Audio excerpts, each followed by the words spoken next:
Ora então, amigos internautas, olá, bem-vindos a este Washington Fora de Horas. Hoje a começar um pouco mais tarde por problemas de ligação com o Facebook, mas convosco está aqui a Ana Guedes. Hoje é terça-feira e é 3 de agosto de 2021, um dia que amanheceu extremamente cinzento aqui na área de Washington. Aliás, promete-se aguaceiros para durante este dia.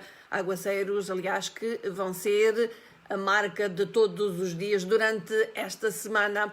E nós temos para vocês notícias, como sempre, da África lusófona, temos notícias do mundo e temos aqui em destaque, por exemplo, se começarmos por Angola, de dizer que o julgamento em segunda instância do recurso interposto pela defesa do caso 500 milhões continua no segredo dos deuses, quando faltam 11 dias para completar um ano desde que foi julgado. Falamos do processo que envolve José Filomeno dos Santos, o filho do ex-presidente de Angola, José Eduardo dos Santos, ex-governador do Banco Nacional de Angola, Walter Felipe, o ex-funcionário sénior também do BNA, Samália Buli, e o empresário Jorge Gaudens, que foi julgado pelo Tribunal Supremo a 14 de agosto de 2020. Os 4 arguidos foram condenados a penas de prisão entre 5 a 8 anos por crimes de burla, por defraudação,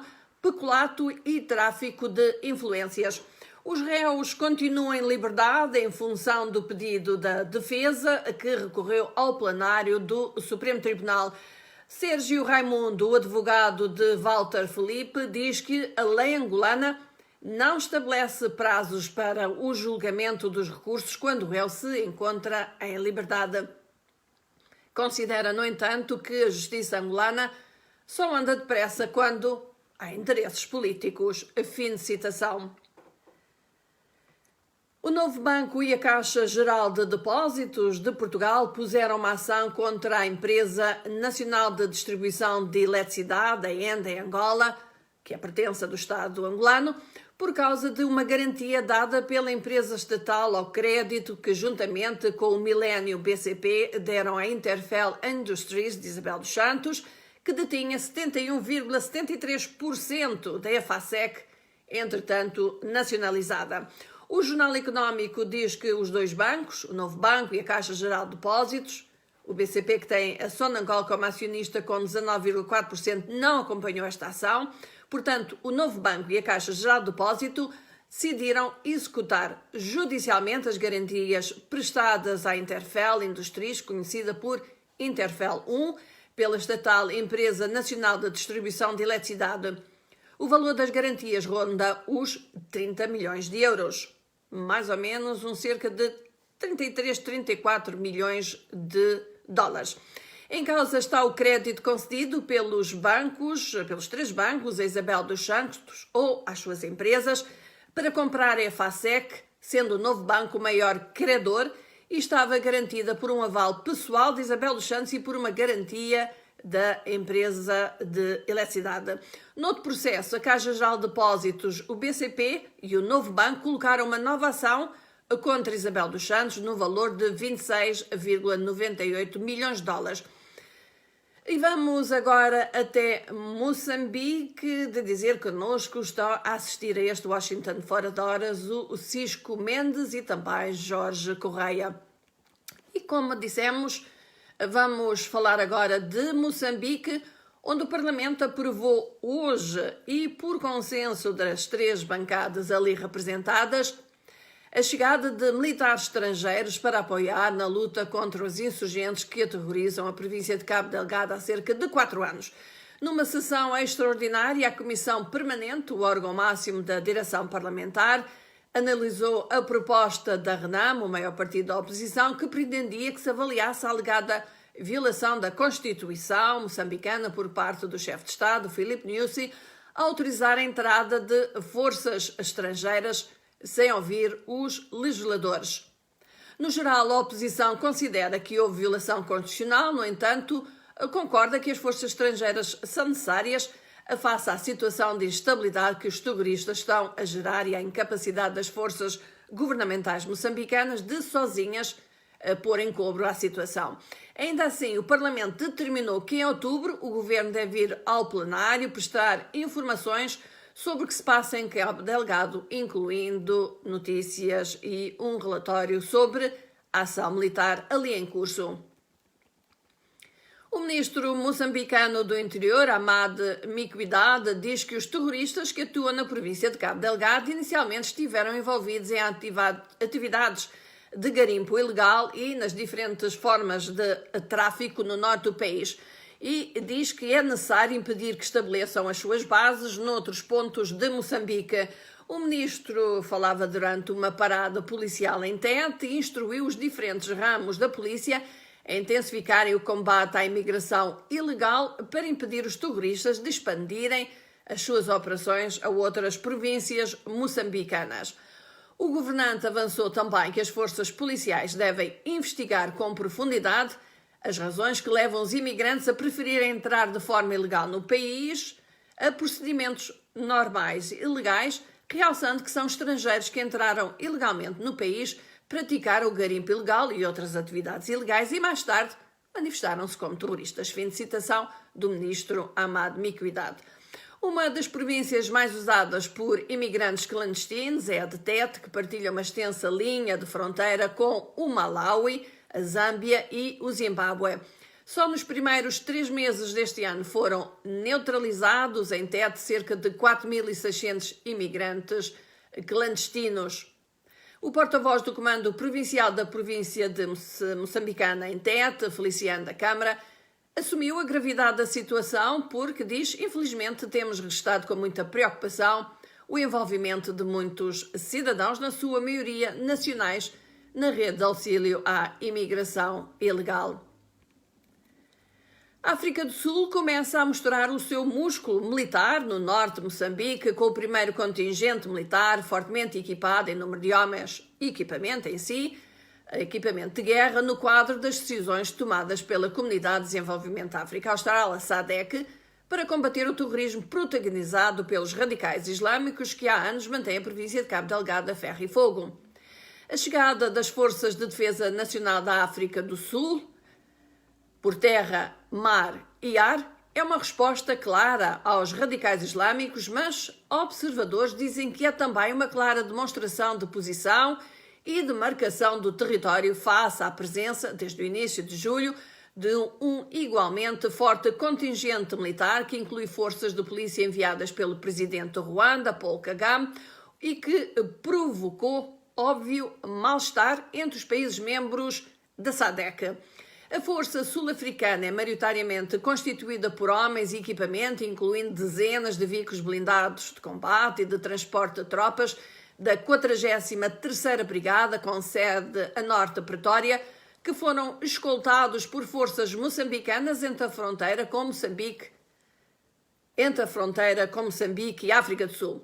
O Botsuana e o Zimbábue também enviaram tropas para integrar a força da SADC, na qual Angola participa com 20 assessores militares. E nós já vamos falar aqui de São Tomé, onde continua um pouco convulsão devido às eleições presidenciais, para dizer que temos connosco o Sena Touré, temos também Naturino dos Santos, que estão connosco a assistir a este Washington Fora de Horas nesta terça-feira, e hoje é 3 de agosto de 2021, como eu disse, no princípio um dia que está aqui, ou que amanheceu bem cinzento, espera-se chuvadas, um temporal para a tarde. Temos também connosco o Martinho Martins e o Nuno Napoleão, para além de termos outros amigos ouvintes ou internautas connosco, como a Mireille Nkurunziza. Não sei se Mireille Nkurunziza tem alguma coisa a ver com o presidente Nkurunziza. Temos também Jorge Correia connosco, a Carol Onions, o Nuno Napoleão, como eu já tinha dito. Temos também connosco o Gildo Bondica e connosco temos também Abdoulaye Traoré e o Walter Santos.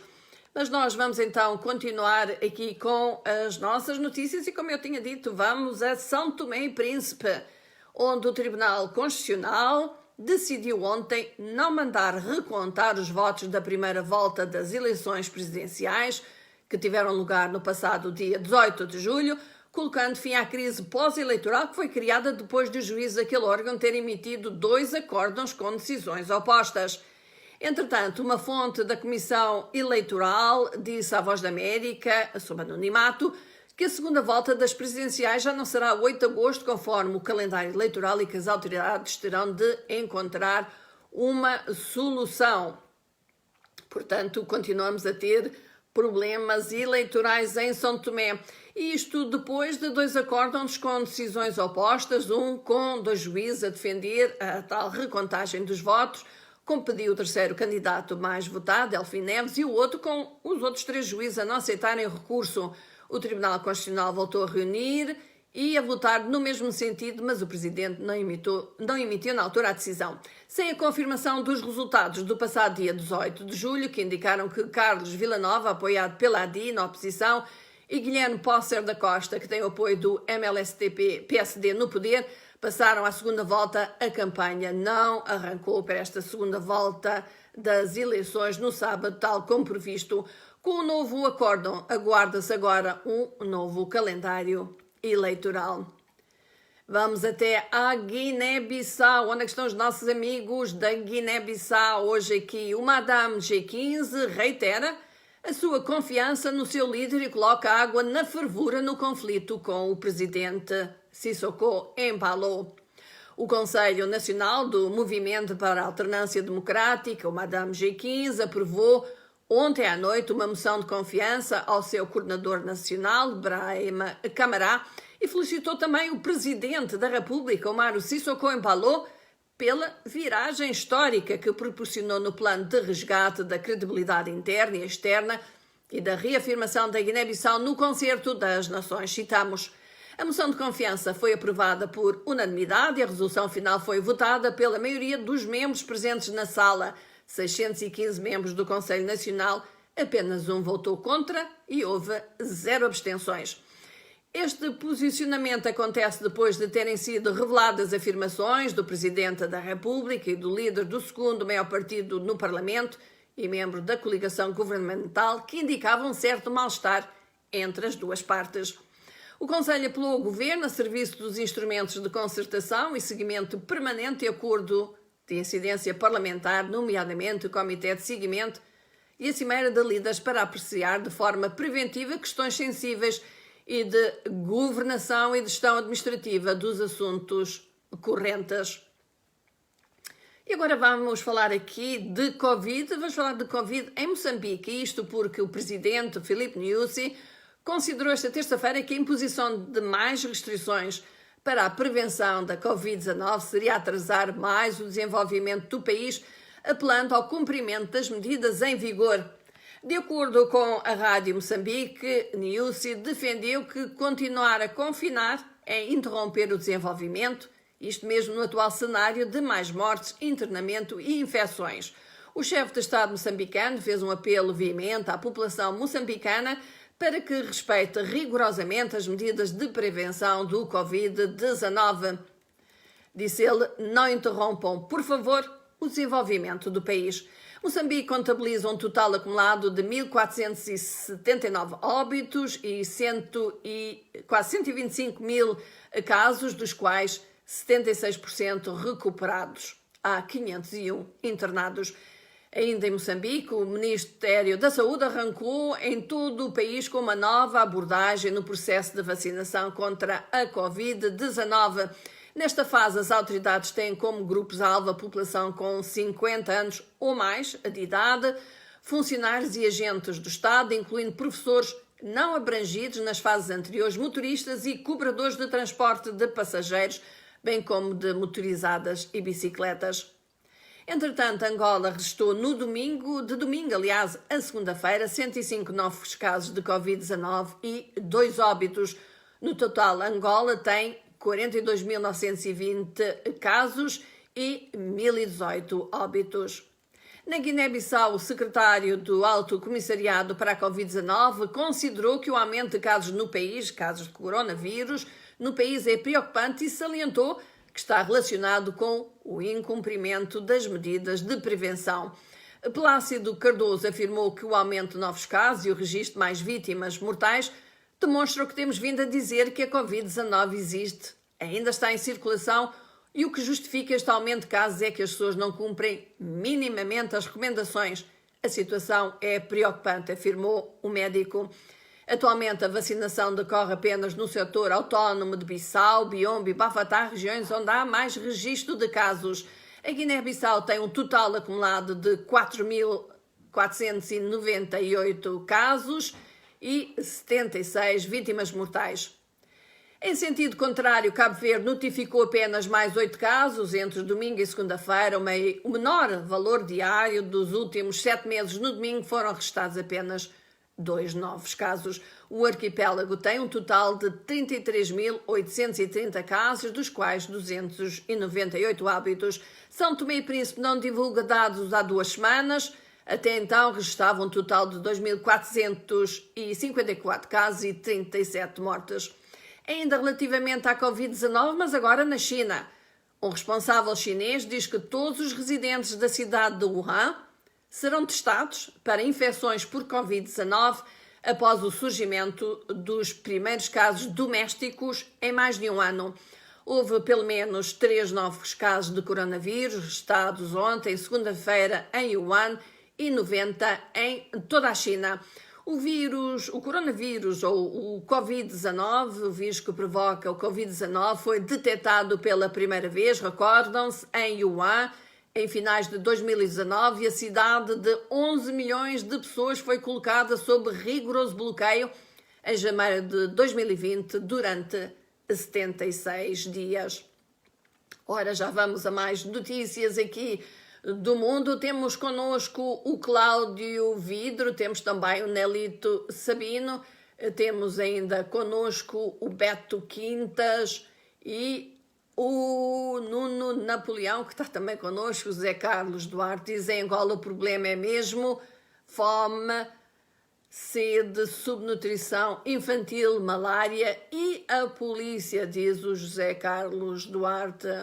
Não sei o que os outros nossos amigos internautas de Angola pensam, digam alguma coisa, respondam a este nosso amigo José Carlos Duarte sobre o que ele acha que está de facto errado em Angola.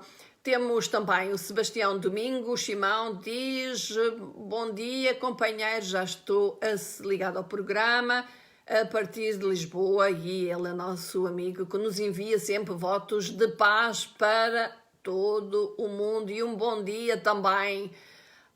O José Carlos Duarte pergunta se os números em Moçambique são fiáveis.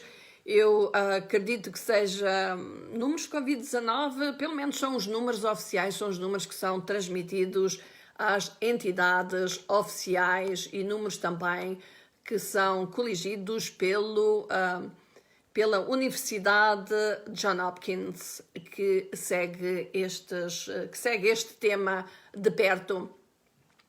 E vamos então agora até África. O ex-presidente da Costa do Marfim, Laurent Gbagbo, pediu a libertação de 110 detidos que descreve como prisioneiros políticos. Ele levantou a questão durante um encontro, o primeiro que teve com o atual presidente, Alassane Ouattara, desde a violência pós-eleitoral em 2010-2011, que deixou 3.000 pessoas mortas, isto quando Gbagbo não aceitou os resultados que deram a vitória eleitoral a Ouattara. Gbagbo diz que Ouattara, o presidente, não disse não, mas não disse sim, e fará tudo o que estiver ao seu alcance para os libertar o mais rapidamente possível. Na lista dos 110 prisioneiros que Gbagbo mencionou estão alguns presos na tal crise eleitoral 2010-2011 e outros que foram detidos durante a última campanha presidencial no ano passado. Embora Gbagbo descreva todos eles como prisioneiros políticos, alguns nomes nesta lista foram condenados por crimes violentos, tal como o general Dogbo Blé, um lealista de Gbagbo que esfiava a guarda republicana e que foi condenado a 18 anos de prisão pelo assassinato de 4 pessoas, incluindo 2 cidadãos franceses, em abril de 2011. E vamos até ao sul do Sudão, que jurou centenas de legisladores para um Parlamento Nacional recentemente criado e que é uma condição há muito esperada de um frágil acordo de paz, pois fim à guerra civil neste jovem país. No total foram jurados 588 deputados, uma mistura de delegados do partido no poder e das antigas fações rebeldes que assinaram o acordo de paz. A criação desta Assembleia Nacional, inclusive, era condição-chave do cessar-fogo 2018, que fez uma pausa de 5 anos no derramamento de sangue entre o governo e as forças rebeldes, que deixou 400 mil mortos. Tal como várias outras disposições urgentes e cruciais dos acordos de paz, a convocação do Parlamento ficou durante muito tempo por cumprir, desgastando a confiança entre os rivais políticos que se uniram numa ténue coligação após a Guerra Civil.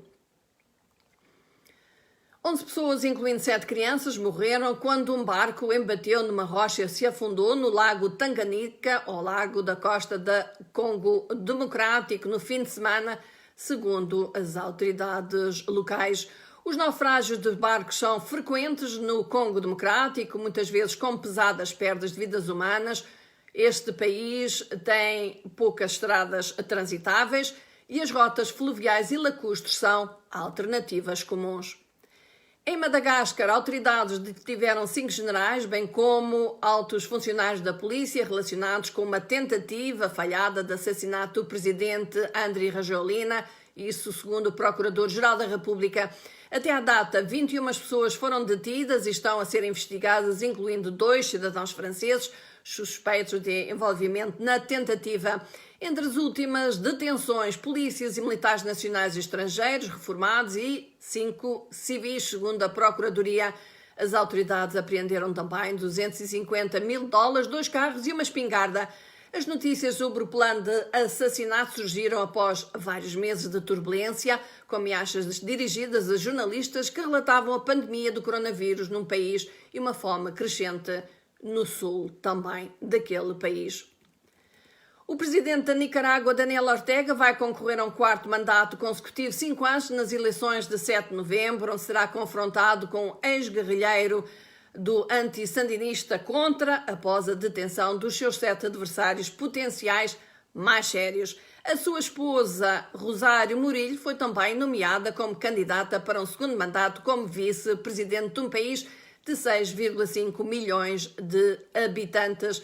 Na ausência dos 7 pré-candidatos mais credíveis da oposição, que foram detidos no início de junho, Daniel Ortega e Rosário Murillo serão desafiados por Óscar Solvabarro, de 68 anos, e Berenice Quezada, uma antiga rainha de beleza de 27 anos, do principal partido da oposição, Cidadãos pela Liberdade. Israel está a pressionar a uma ação internacional contra o Irão devido a um ataque brutal a um navio gerido por um bilionário israelita. O petroleiro MT Mercê Street foi atingido na última quinta-feira no Oceano Índico. Um ataque matou 2 membros dos Estados Unidos. Disseram ser um ataque possivelmente com um drone. Não houve qualquer reivindicação da responsabilidade pelo ataque, mas os analistas da indústria marítima disseram que ele tem as marcas da guerra sombra entre Israel e o Irão, uma guerra sombra em curso. O navio viajava da Tanzânia para os Emirados Árabes Unidos sem carga e a bordo quando foi atingido.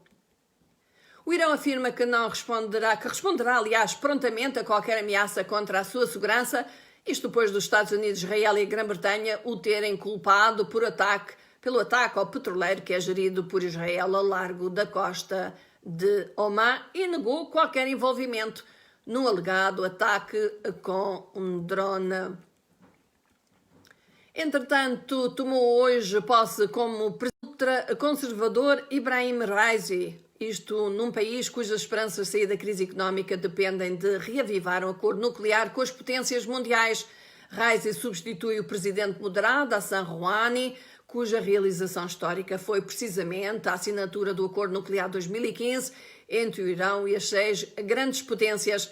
Desde o início, Raisi terá de enfrentar negociações destinadas a reavivar o acordo nuclear, do qual os Estados Unidos se retiraram unilateralmente, impondo sanções mais abrangentes. No seu discurso de tomada de posse, Raisi disse que o novo governo procuraria levantar as sanções opressivas dos Estados Unidos, mas que não ligariam o nível de vida da nação à vontade de estrangeiros.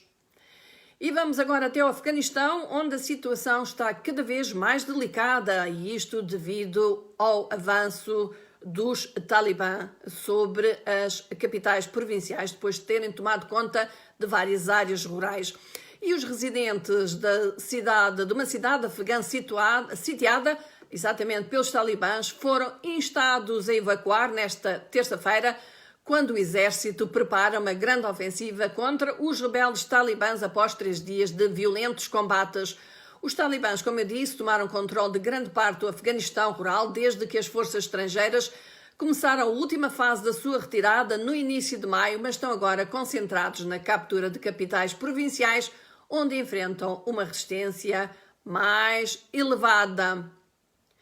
E estamos aqui nos minutos finais deste Washington Fora de Horas de dizer que connosco temos o Essinger Dalva e também o Michael Mendes. Temos então aqui, vamos para o que está, como nós costumamos dizer, trendy nas redes sociais, ou o que está a bater, por assim dizer, neste 3 de agosto de 2021.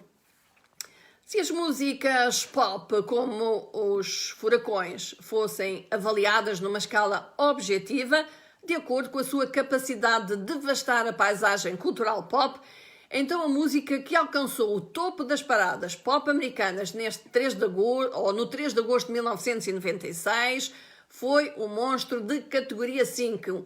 Atingiu o continente na Flórida como uma rumba aparentemente inofensiva, em espanhol, mas nas mãos de 2 produtores musicais de Miami, logo se transformou e se fortaleceu em algo chamado Macarena, Bayside Boys Mix, uma música que destruiu toda a competição durante uma corrida recorde para o primeiro lugar que começou neste dia em 1996. O grupo que ganhou crédito pela música, que passou mais tempo na Billboard Hot 100, 60 semanas do que qualquer outro na história, foi Los del Rio com Macarena. E nesta sexta-feira, nosso programa de saúde, Angola Saúde em Foco, tem como tema hepatites. Não se esqueça, se tiver uma pergunta, um comentário sobre hepatite, e quem não tem perguntas sobre hepatite, pode enviar através do WhatsApp da Voz da América, +1 202 251 9466, ou então pode inscrever-se para colocar a sua questão em direto. Envia o seu número e nós ligamos para si. Portanto, não esqueça, sexta-feira vamos falar aqui de hepatites, e daquilo que eu sei, há pelo menos 5 hepatites, entre elas uma que nós costumamos chamar a cirrose. No website da Voz da América, um conteúdo a chamar a atenção é a morte do rasta moçambicano JB, o músico moçambicano que disse em 2004 que o reggae é um meio para atingir o espírito. Rasta é uma forma de estar no mundo. JB foi vítima de complicações relacionadas com o Covid-19 na cidade da Beira. Tinha 60 anos de idade. Nascido a 29 de abril de 1961 em Angônia, na província de Tete, de pais naturais de Mucuba, na vizinha Zambésia, Alfredo JB Binder era um dos poucos cantores de reggae com expressão em Moçambique. Pode ler mais, então, em www.voaportugues.com. E vamos saber o que está a badalar no Facebook. O post hoje de Cristiano Ronaldo a exibir o seu estilo de verão em frente a um carrão, a desejar uma boa semana a todos. A foto valeu a Cristiano Ronaldo mais de 3 milhões de reações e mais de 183 mil comentários e mais de 23 mil partilhas. Eu creio que muita gente gostaria de ter aquele carrão que o Cristiano Ronaldo adquiriu recentemente. Mais um carrão para a sua coleção, que já não é pequena. No Instagram, ninguém resiste a Kylie Jenner, a empresária, irmã de Kim Kardashian, vai fazer 24 anos, banhou-se em ouro para representar a ideia de ouro 24 quilates, lançando assim o tema da sua festa de aniversário, que será a 10 de agosto. 24 quilates vai ser exatamente o nome da sua nova coleção de cosméticos. O post atingiu 9,91 milhões de gostos e cerca de 47 mil comentários. Há certos aniversários que são só para quem pode, e este Kylie Jenner, de ouro, é para quem pode, de facto. E, entretanto, como sabem, nas nossas redes sociais nós colocamos todos os dias uma pergunta e a última pergunta é: Angola e Moçambique entre os países mais autoritários? O The Economist Intelligence Unit publicou um índice de democracia mundial em que coloca Angola e Moçambique na lista dos países com maior autoritarismo do mundo, ao lado do Zimbábue e da República Democrática do Congo, com a Coreia do Norte a liderar um grupo de 57 países. Nós perguntamos se concorda com a avaliação e porquê. Algumas das respostas que recebemos: Dom Moraes diz: Moçambique nunca foi autoritário, o problema é o povo não estar a ver um partido capaz de governar Moçambique. É difícil entregar a sua obra a um aprendiz. No dia em que os partidos estejam preparados e com líderes diferentes, aí podemos mudar de sistema.